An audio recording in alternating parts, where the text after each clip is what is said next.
Friends, welcome back to my YouTube channel JB creation arts and ഗാർഡനിലേക്ക് എല്ലാവർക്കും സ്വാഗതം. ഇന്ന് ഞാൻ നിങ്ങളുടെ മുമ്പിൽ വന്നിരിക്കുന്നത് ഫിലോഡെൻഡ്രോൺ വെറൈറ്റി ആയ ഫിലോഡെൻഡ്രോൺ സിൽവർ ക്ലൗഡും അതുപോലെ തന്നെ ഫിലോഡെൻഡ്രോൺ മാമിയും തമ്മിലുള്ള ഡിഫറൻസ് എങ്ങനെയാണെന്നും പിന്നെ അത് നമ്മൾ ഈ രണ്ട് പ്ലാന്റ്സുകൾ കണ്ടു കഴിഞ്ഞാൽ എങ്ങനെ ഐഡന്റിഫൈ ചെയ്യാമെന്നുമാണ് ഇന്നത്തെ വീഡിയോയിൽ നമ്മൾ കാണിക്കുന്നത്. അപ്പോൾ നമുക്ക് വീഡിയോയിലോട്ട് പോകാം. ഇതാണ് ഫിലോഡെൻഡ്രോൺ സിൽവർ ക്ലൗഡ് എന്ന് പറയുന്ന പ്ലാന്റ്. അതുപോലെ തന്നെ ഇതാണ് ഫിലോഡെൻഡ്രോൺ മാമി എന്ന് പറയുന്ന പ്ലാന്റ്. ഇവ കാണുമ്പോൾ തന്നെ ഇവയുടെ ഫസ്റ്റ് ഡിഫറൻസ് നിങ്ങൾക്ക് മനസ്സിലാവും. ഈ ഒരു സിൽവർ ക്ലൗഡ് എന്ന് പറയുന്ന പ്ലാന്റിന് സിൽവർ ഷെയ്ഡ് കൂടുതലായിരിക്കും. ഇതിൻ്റെ മാർക്കിങ്ങിൽ സിൽവർ ഷെയ്ഡ് നല്ലതായിട്ട് വരും. അതാണ് സിൽവർ ക്ലൗഡ് എന്ന് പറയുന്ന പ്ലാന്റ്. എന്നാൽ ഫിലോഡെൻഡ്രോൺ മാമിയിൽ വളരെ കുറവ് മാത്രമായിരിക്കും മാർക്കുകൾ വരുന്നത്. അത് അങ്ങ് മാത്രം മാർക്ക് വരും. ഇതിനകത്ത് കൂടുതലും നമുക്ക് കാണാൻ പറ്റുന്നത് ഗ്രീൻ കളറാണ്. അതിനകത്ത് സിൽവർ കളർ വളരെ ചെറുതായിട്ട് അങ്ങൊക്കെ മാർക്ക് ചെയ്തിരിക്കുന്നതായിരിക്കും കാണുന്നത്. സിൽവർ ക്ലൗഡിലാണെങ്കിൽ നല്ല ചുറ്റിനും സിൽവർ ആണ് വരുന്നത്, നടുക്ക് മാത്രം കുറച്ച് ഗ്രീൻ വരും. ഈ ഒരു രീതിയിലാണ് സിൽവർ ക്ലൗഡ് പ്ലാന്റും സിൽവർ മാമി പ്ലാന്റും നമ്മൾ ആദ്യത്തെ ഡിഫറൻസ് എന്ന് പറയുന്നത്. നമുക്ക് ഈ രണ്ട് പ്ലാന്റ്സുകളുടെ ലീഫുകൾ തമ്മിൽ കമ്പയർ ചെയ്ത് നോക്കാം. അങ്ങനെ നോക്കുമ്പോൾ തന്നെ ഒരു ഡിഫറൻസ് മനസ്സിലാവുന്നതെന്ന് പറഞ്ഞാൽ ഈ ഒരു പ്ലാന്റിന് നല്ല വൈഡായിട്ടും നല്ല ഫുള്ളി ഹാർട്ട് ഷേപ്പിലായിരിക്കും ഇതിൻ്റെ ലീഫ് ഇരിക്കുന്നത്. നല്ലൊരു ഹാർട്ട് ഷേപ്പുമാണ്, എന്നാൽ നല്ല വൈഡായിട്ടാണ് കിളിച്ച് വരുന്നത്. എന്നാൽ ഈ ഒരു ലീഫ് നോക്കിക്കേ, ഇത് അത്ര വൈഡായിട്ടും അല്ല, ഇതിൻ്റെ അത്ര ഹാർട്ട് ഷേപ്പ് എന്ന് പറയാൻ പറ്റില്ല. ഒരു നോർമൽ ഹാർട്ട് ഷേപ്പാണ് ഇതിൻ്റെ ലീഫ് വരുന്നത്. ഇതിനെ അപേക്ഷിച്ച് സിൽവറും കുറവാണ്, ഹാർട്ട് ഷേപ്പും കുറവാണ്. എന്നാൽ ഇതിൻ്റെ ദാണ്ട് ഈ അടിവശത്തോട്ട് വരുമ്പോൾ ഇച്ചിരി നാരോ ആയിട്ടായിരിക്കും ഇതിൻ്റെ അടിവശം വരുന്നത്. ഇതാണെങ്കിൽ നാരോ ആയിട്ടല്ല, ഇച്ചിരി നല്ല രീതിയിൽ നല്ല ഹാർട്ട് ഷേപ്പിലാണ് ഇതിൻ്റെ ലീഫ് വരുന്നത്. മെയിനായിട്ട് നമ്മൾ ഈ ഫിലോഡെൻഡ്രോൺ വെറൈറ്റിയിൽ ഫിലോഡെൻഡ്രോൺ മാമിയും സിൽവർ ക്ലൗഡും തമ്മിൽ വ്യത്യാസം അറിയണമെങ്കിൽ നമ്മൾ ഇവയുടെ ഈ ബാക്ക് സൈഡ് തിരിച്ച് നോക്കിക്കഴിഞ്ഞാൽ ഇതിൻ്റെ പെറ്റ്യൂൾസ് കാണാൻ പറ്റും. ഇത് നമ്മൾ ക്ലോസ് ആയിട്ട് ഞാനിപ്പോൾ കാണിച്ചു തരാം. അപ്പോൾ നിങ്ങൾക്ക് കറക്റ്റായിട്ട് മനസ്സിലാവും. പെറ്റ്യൂൾസ് നോക്കിയാൽ തന്നെ ഫിലോഡെൻഡ്രോൺ മാമിയാണോ സിൽവർ ക്ലൗഡ് ആണോ എന്നുള്ളത് നല്ലതായിട്ട് നിങ്ങൾക്ക് മനസ്സിലാവും. അത് ഞാൻ ഇപ്പോൾ കാണിക്കാം. ഇത് നമുക്ക് ഈ സിൽവർ ക്ലൗഡിൻ്റെ പിറ്റൂൾ നോക്കാം. സിൽവർ ക്ലൗഡിൻ്റെ പിറ്റൂൾ എന്ന് പറയുന്നത് ദാണ്ട് ഈ ഒരു രീതിയിലിരിക്കും. കാണാൻ എന്ത് ഭംഗിയാണെന്ന് നോക്കിയേ. ഇതിൻ്റെ ഈ സൈഡുകളിൽ രണ്ടിടത്തും ഈ സിക്സാക്ക് രീതിയിൽ വരും. ഇതാണ് സിൽവർ ക്ലൗഡിൻ്റെ പെറ്റൂൾ വരുന്നത്. ഇവിടെ രണ്ടിടത്തും ഇങ്ങനെ വരും. നമുക്ക് തൊട്ട് നോക്കുമ്പോൾ കാണുമ്പോൾ തന്നെ മനസ്സിലാവും. സിക്സാക്ക് രീതിയിൽ ഇതിൻ്റെ പെറ്റൂൾസ് വരും. പിന്നെ ഇതാണ്ട് ഈ ഒരു സൈഡിൽ ഇച്ചിരി കളറുണ്ട്. അത് മാമിയിലും ഇതേ കളർ തന്നെ വരും. എന്നാൽ ഇതിനെക്കാട്ടും ഇച്ചിരിയുടെ നല്ല രീതിയിൽ ഒരു റെഡ് കളർ ഇതിൻ്റെ അറ്റത്ത് വരികയും ചെയ്യും. എന്നാൽ ഇതിന് റെഡ് കളർ ഇച്ചിരി കുറവായിരിക്കും. പിന്നെ ഇതുപോലെ സിക്സാക്ക് രീതികളിൽ ഇതിൻ്റെ ഈ സൈഡിൽ ഇങ്ങനെ വരും.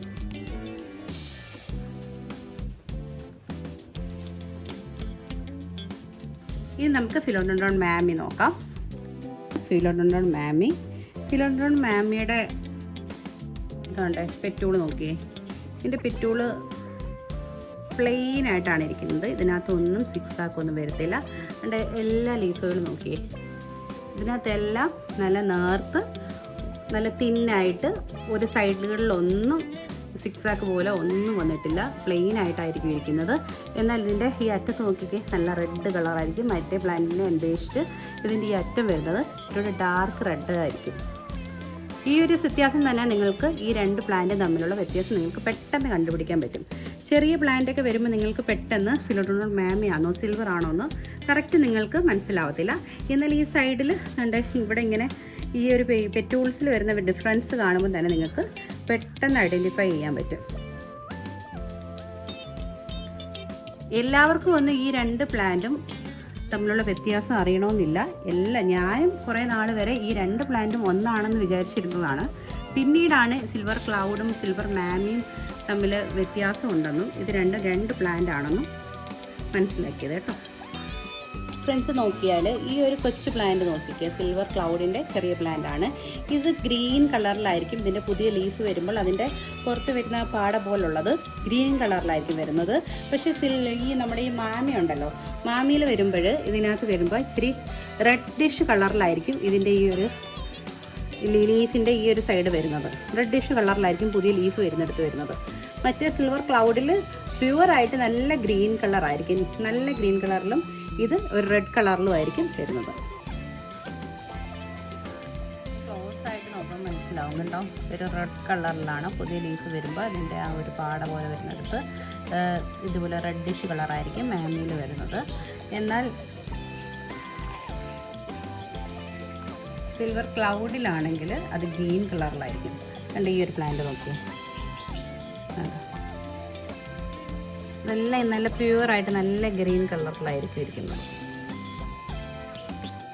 പിന്നെ ഈ രണ്ട് പ്ലാന്റിൻ്റെ പ്രൊപ്പഗേഷനും ഏകദേശം എല്ലാം ഒരുപോലെ തന്നെയാണ്. ഈ രണ്ട് പ്ലാന്റും ക്രീപ്പർ പ്ലാന്റ് ആണ്, ക്ലൈംബിംഗ് അല്ല ക്രീപ്പറാണ്. ക്ലൈംബിംഗ് എന്ന് പറഞ്ഞാൽ നമ്മൾ എവിടെയെങ്കിലും വെച്ച് കഴിഞ്ഞാൽ അത് പറ്റി പിടിച്ച് നമ്മുടെ സ്റ്റിക്കുകൾ വളർന്നു വരുന്നതാണ് ക്ലൈംബിങ്. ക്രീപ്പർ പ്ലാന്റ് ആണെങ്കിൽ ഇതുപോലെ സൈഡിലോട്ട് വളർന്നു വരികയും നമുക്കിപ്പം പ്രൊപ്പഗേഷനൊക്കെ വളരെ എളുപ്പമാണ്. നമ്മളൊരു പോട്ട് ഈ വളർന്നു വരുന്നിടത്തോട്ട് വെച്ച് കൊടുത്തു കഴിഞ്ഞാൽ അവിടെ മണ്ണുണ്ടെങ്കിൽ അതിൽ ഈ വേര് പിടിച്ച് വളർന്നു വരും. അപ്പോൾ നമുക്കത് കട്ട് ചെയ്ത് പുതിയ പ്ലാന്റ് ആക്കിയാൽ മതി. അല്ലാതെ തന്നെ പ്രൊപ്പഗേറ്റ് ചെയ്യാൻ വളരെ എളുപ്പമാണ്. ഇതിൻ്റെ ഈ വേരുകൾ വരുന്നിടത്ത് വെച്ച് നമ്മൾ കട്ട് ചെയ്ത് വെള്ളത്തിൽ വെച്ചോ അല്ലെങ്കിൽ കൊക്കോ പിറ്റിൽ വെച്ചോ അല്ലെങ്കിൽ പോട്ടി മിക്സി വെച്ചോ നമുക്ക് പ്രൊപ്പഗേറ്റ് ചെയ്തെടുക്കാവുന്നതാണ്. വളരെ എളുപ്പമാണ് ഈ ഒരു പ്ലാന്റ് വളർത്താനായിട്ട്. പെട്ടെന്ന് തന്നെ വളർന്ന് നല്ല വലിയ പ്ലാന്റ് ആവും കേട്ടോ. ഈ രണ്ട് പ്ലാന്റും ക്രീപ്പർ പ്ലാന്റ്സുകളാണ് കേട്ടോ. രണ്ട് പ്ലാന്റിൻ്റെ പോട്ട് മിക്സ് ആയിട്ടും കൊക്കോ പിറ്റ്, ഗാർഡൻ സോയിൽ, അതുപോലെ തന്നെ നമുക്ക് ഉമി കിട്ടുവാണെങ്കിൽ ഉമി കുറച്ച് കൊടുക്കുന്നത് വളരെ നല്ലതായിരിക്കും. പിന്നെ പെർലൈറ്റ്, ഇവ മൂന്നും ഉപയോഗിച്ച് നമുക്ക് ഈ ഒരു പ്ലാന്റ് പോട്ട് മിക്സ് ആയിട്ട് എടുക്കാവുന്നതാണ്. അപ്പം നല്ല രീതിയിൽ വെള്ളം വാർന്നു പോകും. നല്ല ഡ്രെയിനേജ് വേണം ഈ പ്ലാന്റിന്. വെള്ളം കെട്ടി നിന്നാൽ ഈ പ്ലാന്റ് നശിച്ചു പോകും. അതുപോലെ തന്നെ വെള്ളം കുറഞ്ഞു കഴിഞ്ഞാൽ ഇതിൻ്റെ ലീഫുകളെല്ലാം മഞ്ഞിച്ച് പെട്ടെന്ന് തന്നെ പനലായി പോകും. അതിന് വെള്ളം കൂടാനും പാടില്ല എന്നാൽ കുറയാനും പാടില്ല. ആ ഒരു രീതിയിലാണ് നമ്മൾ ഈ ഒരു പ്ലാന്റ് വളർത്തി എടുക്കേണ്ടത്. പിന്നെ നമ്മൾ ശ്രദ്ധിക്കേണ്ടത് പറഞ്ഞാൽ ഇവയുടെ സൺലൈറ്റ് ആണ്. സൺലൈറ്റ് നമുക്ക് ഡയറക്റ്റ് ഈ ഒരു പ്ലാന്റിന് സൺലൈറ്റ് ഒരിക്കലും കൊള്ളരുത്. അങ്ങനെ കൊണ്ടുകഴിഞ്ഞാൽ ഇതിൻ്റെ സൈഡുകളെല്ലാം ചൊള്ളി പ്ലാന്റ് പെട്ടെന്ന് നശിച്ചു പോകും. ഇതിൻ്റെ ഭംഗി അങ്ങ് പോകും. ഡയറക്റ്റ് സൺലൈറ്റ് ഇഷ്ടപ്പെടുന്നത് കൊണ്ട് തന്നെ നമുക്ക് ഈ ഒരു പ്ലാന്റ് ഇൻഡോർ ആയിട്ടും വളർത്താവുന്നതാണ്. ഇൻഡോർ ആയിട്ടും ഔട്ട്ഡോർ ആയിട്ടും ഒരുപോലെ വളർത്താൻ പറ്റിയ നല്ലൊരു പ്ലാന്റ് ആണിത്. പ്ലാന്റ് നമുക്ക് ഗ്രീനെറ്റിൻ്റെ കീഴിലൊക്കെ നമുക്ക് വെച്ച് വളർത്താൻ പറ്റിയ നല്ലൊരു പ്ലാന്റ് ആണ്. പിന്നെ മരങ്ങളൊക്കെ ഉണ്ടെങ്കിൽ അതിൻ്റെ ഷെയ്ഡിൽ, കാർ പോർച്ചുകളിൽ ഒക്കെ വളർത്താൻ പറ്റിയ നല്ലൊരു പ്ലാന്റ് ആണ്. നമുക്കിതുപോലെ സിറ്റൗട്ടുകളിലൊക്കെ വളർത്താൻ പറ്റിയ നല്ലൊരു പ്ലാന്റ് ആണ്.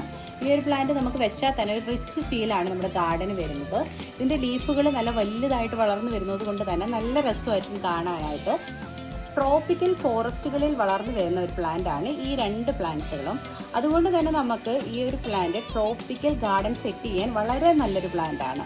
നമ്മുടെ ഗാർഡനിൽ ഒരു റിച്ച് ഫീൽ കൊണ്ടുവരാനും അതുപോലെ തന്നെ നല്ല ഭംഗി കൂട്ടാനും വളരെ നല്ലൊരു പ്ലാന്റ് ആണ് ഈ സിൽവർ ക്ലൗഡ് എന്ന് പറയുന്ന ഈ പ്ലാന്റ്. അതുപോലെ തന്നെ ഫിലോഡൻഡ്രോൺ മാമിയും ഒട്ടും മോശക്കാരനല്ല. ഈ പ്ലാന്റും ഒരുപോലെ നല്ല ഭംഗിയുള്ള പ്ലാന്റുകളാണ് കേട്ടോ. ഈ ഒരു പ്ലാന്റും കണ്ടു കഴിഞ്ഞാൽ ഒരുപോലെ ഇരിക്കും. അതുകൊണ്ട് തന്നെ ഇവ രണ്ടും ഐഡന്റിക്കൽ ട്വിൻസ് എന്ന് തന്നെ ഈ രണ്ട് പ്ലാന്റ്സിനെ നമുക്ക് വിശേഷിപ്പിക്കാവുന്നതാണ്.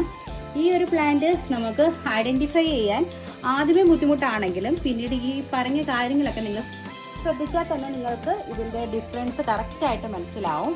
പിന്നെ നിങ്ങൾക്ക് എൻ്റെ ഈ വീഡിയോ ഇഷ്ടമായ ലൈക്കും ഷെയറും സബ്സ്ക്രൈബും ചെയ്യാൻ മറക്കരുത്. ഒരുപാട് പേര് നമ്മുടെ വീഡിയോസ് കാണുന്നുണ്ടെങ്കിലും സബ്സ്ക്രൈബ് ചെയ്യാത്ത ഒരുപാട് പേര് കാണുന്നുണ്ട്.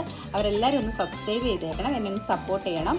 പിന്നെ എനിക്ക് നിങ്ങളോട് പറയാനുള്ളതെന്ന് പറഞ്ഞു കഴിഞ്ഞാൽ ഇതിൻ്റെ പ്രൊപ്പഗേഷൻ വീഡിയോ നമ്മൾ പോസ്റ്റ് ചെയ്തിട്ടുണ്ട്. നിങ്ങൾക്ക് ആർക്കെങ്കിലും പ്രൊപ്പഗേഷൻ്റെ വീഡിയോ കാണണമെന്നുണ്ടെങ്കിൽ അതിൽ കയറി കാണാവുന്നതാണ്. അന്ന് നമ്മൾ പ്രൊപ്പഗേറ്റ് ചെയ്ത പ്ലാന്റുകളാണ് ഈ കാണുന്നത്. അത് നമ്മൾ പ്രൊപ്പഗേറ്റ് ചെയ്ത പ്ലാന്റുകളാണ്.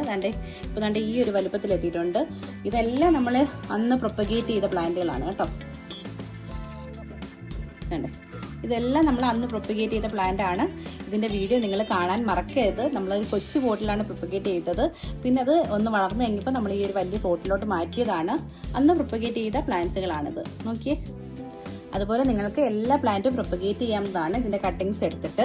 പിന്നെ കട്ട് ചെയ്യാൻ പേടിയുള്ളവർക്ക് ഈ ഒരു പ്ലാന്റിൻ്റെ വീഡിയോസ് കണ്ടാൽ തന്നെ ആ പേടി അങ്ങ് മാറിക്കിട്ടും കേട്ടോ.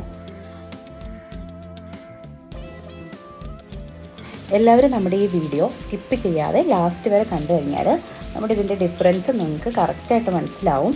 അപ്പം നിങ്ങൾക്ക് എൻ്റെ ഈ വീഡിയോ ഇഷ്ടമായ ലൈക്കും ഷെയറും സബ്സ്ക്രൈബും ചെയ്യാൻ മറക്കരുത്. അത് ഞാൻ ഒന്നുകൂടെ ഓർമ്മിപ്പിക്കുകയാണ്. അപ്പം അടുത്ത വീഡിയോയുമായി കാണും വരെ ബൈ ബൈ.